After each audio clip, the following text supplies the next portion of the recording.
Hi everyone, hope you are doing well from wherever you are watching this channel, depending on your time zone.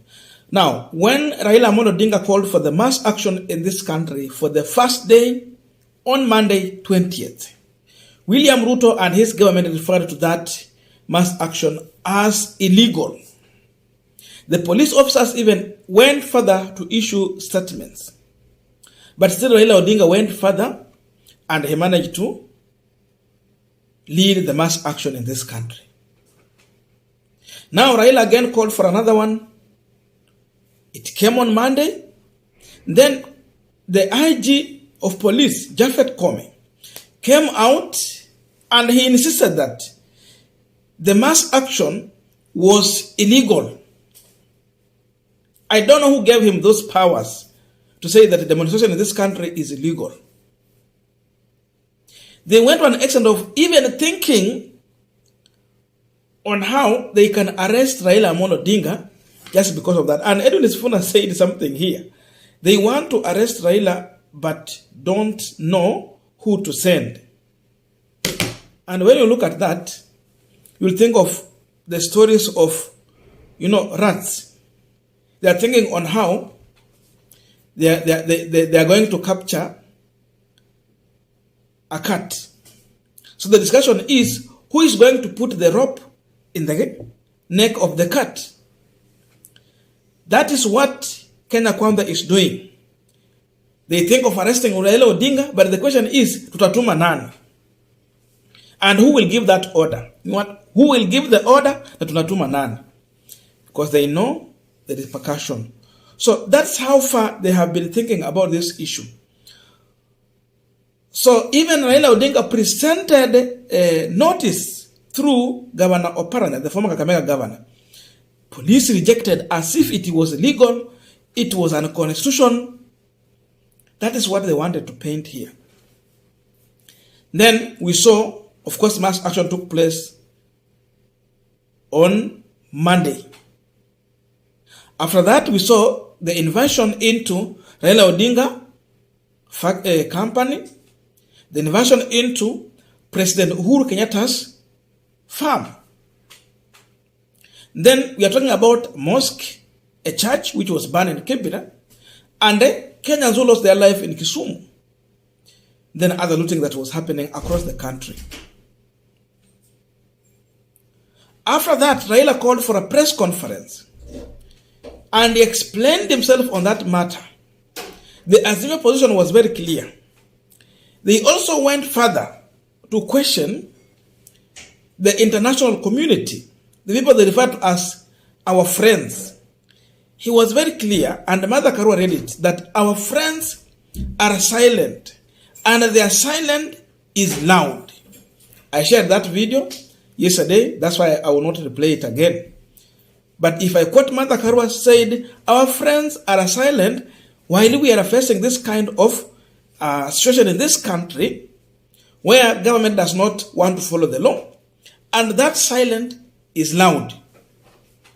After that, the US President, Joe Biden today, has issued a statement and is in agreement with Raila Amolo Odinga that demonstration is a constitution and they should be allowed to demonstrate when they want. So he's also questioning William Samoei Ruto to let us who want to demonstrate do it within the law.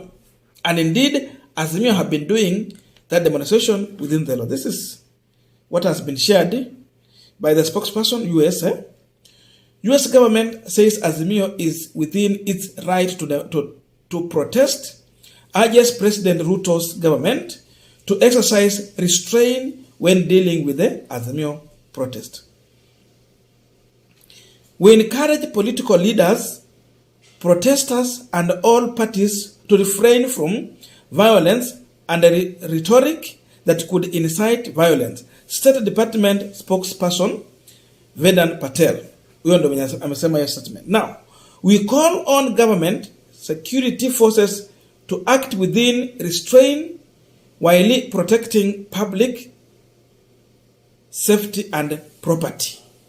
The right to freedom of expression and association and the right to peaceful assembly are co-tenants to democracy. That is US. They're telling William Ruto, let Kenyans demonstrate. I don't know what IG is going to say after this, because he has been so much egocentric in his statement to say that maandamano ni kinyume cha sheria. Kwa hivyo watu watawaruhusiwa kuandamana.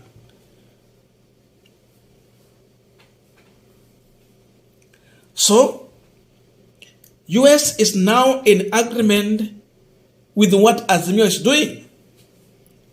I don't know what Gachagua is going to say.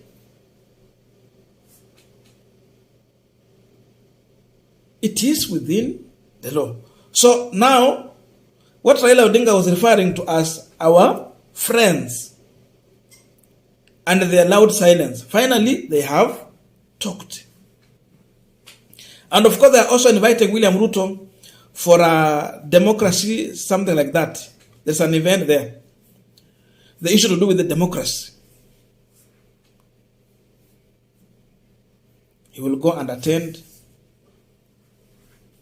that function. Azimio, not Azimio, Kenya Kwanza have been using just one thing to say that Azimio is violent in their demonstration, when literally it is the government side who are using police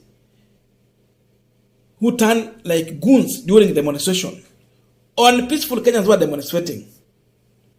Because the question will be, if people are demonstrating peacefully, then police officers from nowhere comes, start lobbing tear gas, canisters, water cannon on demonstrators. What are you doing? So nakasirisha watu. So these people, what they are applying is defensive violence. Because we have defensive violence and offensive violence. So what Azimio is doing is defensive violence. And what the police officers are doing is offensive violence. Yani kwa mfano ni, kama mtu amekutishia, akona gun, and assume that is a toy, but you believe that this is a true gun, is a real gun, and someone is pointing at you. So you take a defensive position by reiterating. So you can end up even killing that person. In the court of law, what you are doing is defensive violence. It will be treated as such. So police should understand that. They should wait and see when those who are demonstrating will descend on other people or other people's property. That's when now you will go there to stop and arrest those who are doing so. In that way, we are in agreement. They should be arrested. We should not encourage such. Those who are looting should be arrested. Wapelekwa kotini, sababu koti ndio inafanya hiyo mambo ya maamuzi. Lakini polisi mambo ya kupiga watu, mnavunja watu mbavu, mnawaumiza, wanaenda nyumbani, you kill them, that's not allowed. So kabla serikali kuja iseme 20 police officers have been injured, the question is, how were they injured? What were they doing? So wewe kwanza mtaanza kupiga watu, people will decide to defend themselves. Watachukua defense position. A hungry person is a hungry person. He will do everything to get food. Mtu akiwa njaa inaweza kwa kiwango mpaka sasa unataka tu yani kuiba, because it is your stomach that need food. So these people are just speaking in their mind to this government to understand they are hungry and they don't want to steal. Respond is tear gas. Respond is shooting. Na hiyo ingine sasa tena kwenda kufanya nini? Kuibia watu. Which is wrong. So we are going to wait and see now how Ruto and Gachagua are going to take on this issue going forward. Today is US, tomorrow it will be another country, maybe UK or elsewhere, so that everyone will be acting within the law. This team want to make Raila to look like whatever he's calling for is not within the law, but it is in line with our law. That is our democracy. So no matter how Gachagua will make noise, demonstrations will continue. It will force William Ruto and Raila Odinga to sit down and agree on how going forward. Number one, cost of living. Hiyo ndio number one. Tunataka chakula.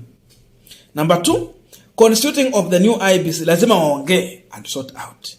Number three, they should agree on how they're going to open the servers. So that as Ruto is leading, as we know, actually he was elected by the majority vote through the ballot. Ama tujue huyu jamaa kushinda kura na tufikirie tutafanya nini. Those three. So Gachagua, upende usipende, maandamano iko. Watu wataandamana mpaka ifike mahali penye Raila na Ruto watakaa chini waongee kuhusu haya mambo matatu. Kwa hiyo kikao Gachagua hatakuwa.